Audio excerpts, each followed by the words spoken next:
You said you didn't like JayZ's 444. Yes, I didn't like it. What did you think about the Jewish line? Because I recently interviewed Russell Simmons where he defended JayZ's comments.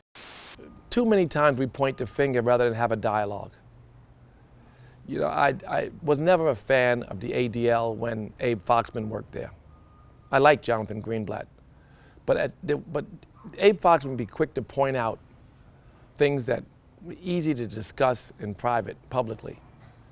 I blame Abe Foxman and his fight with Louis Farrakhan for dividing blacks and Jews in a way that was unnecessary. What do you mean? They have had a long, you know, you raise money when you find good boogeymen. Okay. Right? And so this bickering back and forth, and Abe always pointing to, imagine you did a Million Man March, and then you did Million Family March, you did all of these great things. Black people love you. If someone attacks you, then you disconnect all of the person's followers from your community. And Abe Foxman was viewed by African Americans at one moment as, every time he opened his mouth, he didn't find an African American he did not call an anti-Semite. There were no leaders, no Andrew Youngs or Reverend Jacksons or Reverend Sharptons or Louis Farrakhan. He didn't find one. He even found Will Smith and Kanye West and others to be anti-Semitic, publicly. Okay. So what do their fans do when they hear these claims? And what do the members of the Jewish community do who follow? Because he was a bit of a pit bull, which I get. But I don't believe that that's the best way to create unity. I mean, listen, as far as the 444 album, JayZ's my favorite MC. He's the Michael Jordan of recording. He's the best. The 444 album to me was everything that the 444 album to me was just a big disappointment. Lyrically, it's great. There's always great shit. I don't think he's ever made a bad verse. Obviously, he's made some of the best and the best, and then you could be like, this one isn't as good as the best of the best. But he's always, his sword is always sharp. The big problem for me with that record the big problem for me with that record was the beats. Like, it's a JayZ record. Like, you know, there were some good lines in it, and you know, like the line that got the most sort of hype was you're not black, you're OJ, okay. These are okay, but with JayZ, I need smackers. I need bangers. Okay. Tradition, like that would, to me, no disrespect to Jill Scott, Flowetry. To me, those beats were like Jill Scott, Flowetry beats, and I fuck with both of them. But when it comes to JayZ, like, I get you could slow it down sometimes, but the whole record, and this, even the song with the Marley Kid, like, it wasn't like a smacker. And like, you know, like, it's not like they're bad records, but it's like, I listened to it once, I was like, damn, nothing, like, they're, like, JayZ records are like anthems. Even the bad ones, there's bangers on there. For the whole record to be sort of so low key, so like Flowetry, so Eric Benet, I need more from JayZ. Like, I need smackers. I need some smackers, because the thing about that JayZ record, you're never going to play that during a basketball game. You're never going to work out to it. You're never going to play any of that in a club. None of those songs are, and it's JayZ. Okay, I mean, I will give you that Magna Carta Holy Grail had better beats than 444.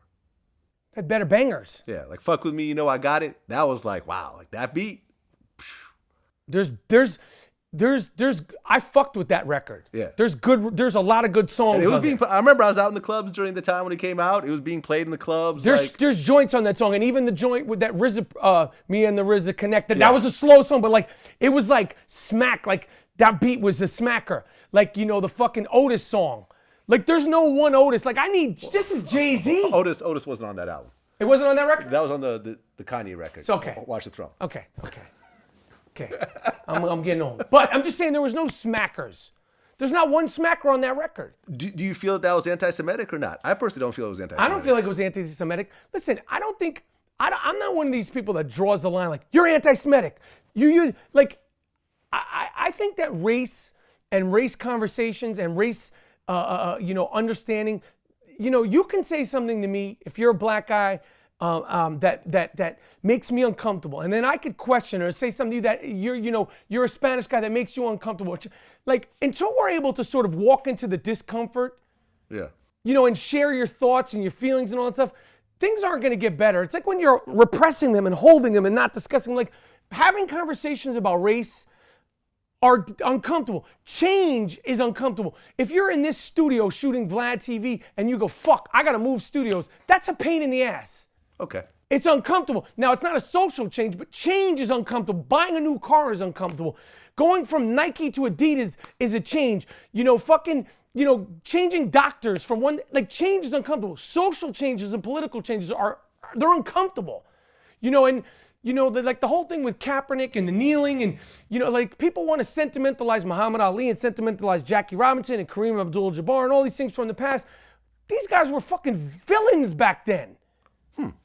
Muhammad Ali wasn't beloved once he started saying I'm Nation of Islam, and all that shit. He was fucking like, who the fuck is this guy? Yeah. 1960, whatever the fuck it was. You think everybody was like, yay, Muhammad Ali. Change is uncomfortable. Yeah. But because it's happening now, we're documenting every fucking bit of it.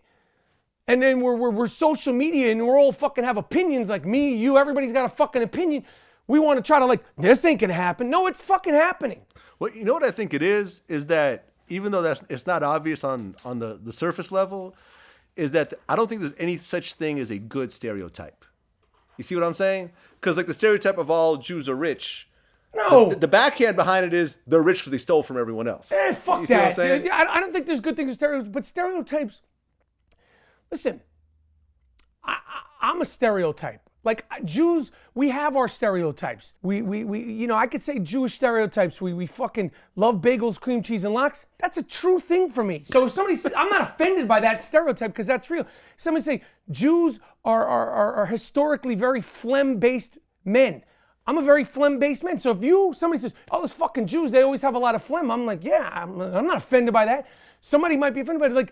Stereotypes, there's a reason these things are stereotypes. That's not to say they're good, true, or false.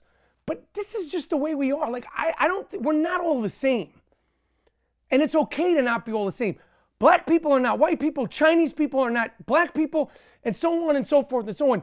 And the way that New York Jews talk, and the way that Southern blacks speak, and the way that Asian Americans speak, that's great. That's great that you fucking eat with chopsticks and I eat with a fucking fork. We're not the same.